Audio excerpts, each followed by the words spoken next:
Bonjour et bienvenue à notre émission Parole d'espoir. Parole d'espoir est contente de vous accueillir aujourd'hui car nous allons aborder un sujet d'une extrême importance.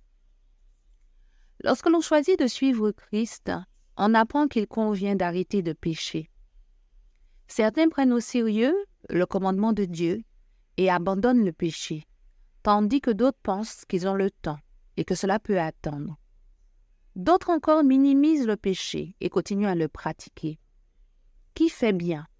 Est-ce celui qui ne pratique plus le péché? Celui qui pense qu'il a le temps pour organiser sa vie ou celui qui le minimise? Mais en réalité, savons-nous vraiment ce que c'est que le péché? Comprenons-nous les enjeux d'une telle pratique? C'est ce que nous allons voir aujourd'hui. Les conséquences du péché dans la vie de l'être humain. Les conséquences du péché dans la vie de l'être humain. Certains ne veulent même pas entendre parler de ce mot, car le mot même, quand ils entendent le mot péché, ça les dérange. Mais est-ce que nous nous sommes déjà posé la question de savoir pourquoi le mot même, il dérange? Le mot même dérange parce que ce mot-là parle à notre conscience. Ce mot-là, il nous parle. Ce mot-là ramène notre conscience sur ce qui est important. Et vous savez, c'est ce que l'ennemi aujourd'hui fait dans la conscience des hommes et des femmes. Il veut leur faire oublier ce mot. Il veut faire en sorte que les hommes et les femmes ne sachent plus qu'il existe le péché. Pourtant, la Bible en parle. Le péché est décrit dans la Bible comme une transgression de la loi de Dieu. La définition biblique du péché se trouve dans 1 Jean 3,4. Il est intéressant de comparer plusieurs versions du texte, en commençant par la plus connue, qui est la Louis II. La Bible dit « Quiconque pêche transgresse la loi, et le péché est la transgression de la loi. » Voici le même texte dans d'autres versions, ce qui aide à mieux comprendre le véritable sens non seulement du mot péché, mais ce qu'il est réellement. Quiconque pêche s'oppose à la loi de Dieu, car le péché est la révolte contre cette loi. Une autre version dit « Quiconque commet le péché commet aussi l'iniquité, car le péché c'est l'iniquité. Quiconque fait le péché fait aussi le mal. C'est le péché qui est le mal. Tous ceux qui commettent des péchés luttent contre Dieu. En effet, commettre des péchés, c'est lutter contre Dieu. Enfin, la dernière version dit « Celui qui commet le péché viole la loi de Dieu, car le péché par définition, c'est la violation de cette loi. » Toutes ces versions, lorsqu'on les compare, ces versions nous donnent différentes informations. Alors, elle commence par nous dire que le péché, c'est une transgression de la loi. Ensuite, elle nous dit que le péché est la révolte contre la loi de Dieu. Elle nous dit que c'est s'opposer à Dieu. Elle nous dit que le péché, c'est l'iniquité. Elle nous dit que le péché fait le mal. Le péché est le mal. Elle nous apprend que péché nous amène à lutter contre Dieu, autrement dit, à nous opposer à Dieu. Et enfin, celui qui commet le péché viole la loi de Dieu. Ça veut dire que nous la transgressons. Le Seigneur ne veut pas cela pour ses enfants parce que on ne peut pas s'opposer à Dieu. Dieu est le maître de l'univers. Il est le seul qui peut se prévaloir du nom de créateur. Vous êtes-vous déjà posé la question de savoir pourquoi on l'appelle créateur? Parce qu'en dehors de Dieu, il n'y a pas de créateur. Il y a un destructeur. Il ne sait faire que détruire. Et c'est pour cela que dès l'origine, il a commencé par semer la destruction. Avec la destruction, il a travaillé avec la mort. Et lui-même, il est appelé à une destination finale, qui est le lac de feu et de soufre.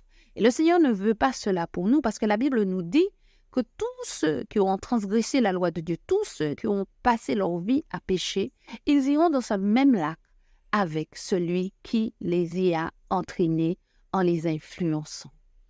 Le péché a commencé avec Lucifer, l'étoile éclatante, le plus beau des anges. Non content d'être tout cela, il désira être plus grand que Dieu, et cela fut sa chute et le début du péché, selon Isaïe 14, 12, 15, que vous pouvez lire. Nommé à partir de sa chute Satan, Il mena l'humanité à pécher dans le jardin d'Éden où il tenta Adam et Ève avec un appât. Cet appât était celui-là: vous serez comme des dieux. Genèse 3 décrit leur rébellion contre Dieu et son commandement. Vous vous rendez compte? Vous serez comme des dieux. C'est là l'origine du péché. Satan a voulu être Dieu et maintenant il s'évertue à faire comprendre aux hommes qu'en le suivant lui, en pratiquant le péché, ils seront comme des dieux. Ils pourront choisir entre le bien et le mal. Parce que c'est ce qu'il avait dit à Adam et Ève. Vous serez comme des dieux. Vous pourrez décider et vous pourrez choisir. Vous pourrez faire comme des dieux. Vous connaîtrez le bien et le mal et vous choisirez. Mais en fait, en réalité, c'est un piège. Parce que l'homme sans Dieu se lève et il décide de ce qu'il doit faire. Mais ce qu'il ne sait pas, c'est qu'il est influencé par un esprit. Nous avons vu il y a dans quelques émissions que cela, nous avons parlé de caractère contre caractère et nous avons vu qu'il y a une puissance invisible qui influence le caractère. Donc, une personne sans Dieu est influencée à 100% par cet ennemi invisible. Parce que cet ennemi invisible n'a qu'un objectif, c'est la perte de l'âme de celui qui se soumet à lui. Alors, quels sont les enjeux du péché dans la vie de l'homme? Il faut savoir que le péché a un caractère transmissible. Satan pécha et entraîna l'ensemble de l'humanité à pécher, car il avait découvert une chose que nous ne comprenons pas toujours. Le péché est condamné dans notre chair et il est transmissible, car la chair ne produit que la corruption, car elle y a été soumise depuis le commencement. L'ennemi de nos âmes connaissait ce caractère transmissible. C'est pour cela qu'il séduisit Adam et Ève, afin que nous soyons soumis au péché dès notre naissance. Ainsi, l'être humain pêche avec ses pensées, son corps et ses actions. Le péché a plusieurs enjeux. D'abord, nous devons comprendre qu'il a une conséquence sur notre propre vie. Deuxièmement, sur celui de nos enfants, sur nos relations avec Dieu. Et enfin, nous devons comprendre que nous encourons la peine de mort spirituelle. Analysons maintenant les conséquences du péché dans nos propres vies. Lorsqu'un homme pêche, il ouvre la porte à des conséquences irrémédiables parfois. L'homme qui pêche et qui a entendu la parole de Dieu, qu'est-ce qui lui arrive? Parce qu'il faut savoir que lorsque tu es chrétien, tu restes quand même exposé au péché. Certains, malgré le fait qu'ils aient accepté Christ, parfois même qu'ils sont baptisés et qu'ils continuent à aller à l'église semaine après semaine, parfois, ces hommes, ces femmes se soumettent au péché alors qu'ils ont entendu la parole de Dieu. Alors, qu'est-ce qui arrive à cette personne? Une personne qui a déjà entendu la parole de Dieu et qui continue à pécher volontairement est en grave danger. En effet, comme David, il va ouvrir des portes dans sa propre vie qui vont atteindre ses enfants.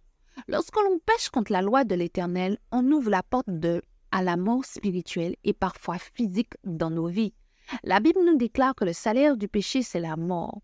En Romains 6, 23, il est écrit « Car le salaire du péché, c'est la mort, mais le don gratuit de Dieu, c'est la vie éternelle en Jésus-Christ notre Seigneur. » Quand on analyse ce verset, on comprend bien que celui qui pêche, il mourra, mais que celui qui décide de tout son cœur de suivre Christ en évitant le péché et en ne le commettant plus, il a un héritage qui est la vie éternelle en Jésus-Christ.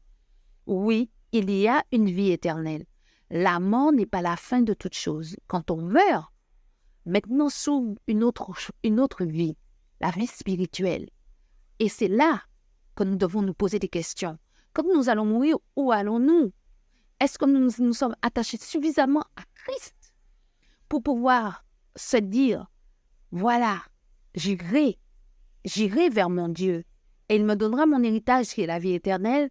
Ou bien est-ce que on a passé toute notre vie à pécher et puis maintenant, c'est la mort. Autrement dit, lorsque l'on pêche, quel que soit le péché, on en récoltera le fruit. Comment se manifeste alors maintenant la mort spirituelle dans la vie du pécheur persévérant dans son péché? On dit bien le pécheur persévérant dans son péché. Parce que si toi tu es chrétien, tu sais que tu es tombé, tu sais que tu as transgressé la loi de ton Dieu et que tu t'humilies devant ton Dieu et que tu te détournes de ton péché, c'est effacé. Mais il faut se détourner parce que certains, ils entendent « humilie-toi », mais ils persistent dans le péché. Mais il faut que les deux conditions soient réunies. Il faut que tu t'humilies et que tu te détournes. Alors, la mort spirituelle dans la vie du pécheur persévérant dans son péché et ne se repentant pas et ne criant pas à Dieu pour qu'il le délivre, va se traduire par la maladie, la tristesse, la dépression, des blocages parfois professionnels, personnels, relationnels, familiales. Parfois même, elle va se traduire par une oppression démoniaque persistante. Le péché donne un accès légal à l'esprit de mort pour qu'il opère dans tous les domaines de nos vies. Conséquence maintenant du péché dans la vie de nos enfants. C'est ce que nous allons voir dans notre prochaine émission. Je vous remercie d'avoir écouté cette émission, Parole d'espoir. Nous avons vu les conséquences du péché dans la vie de l'homme et je vous donne rendez-vous pour notre deuxième émission sur le même sujet. Soyez bénis en Jésus-Christ et à bientôt.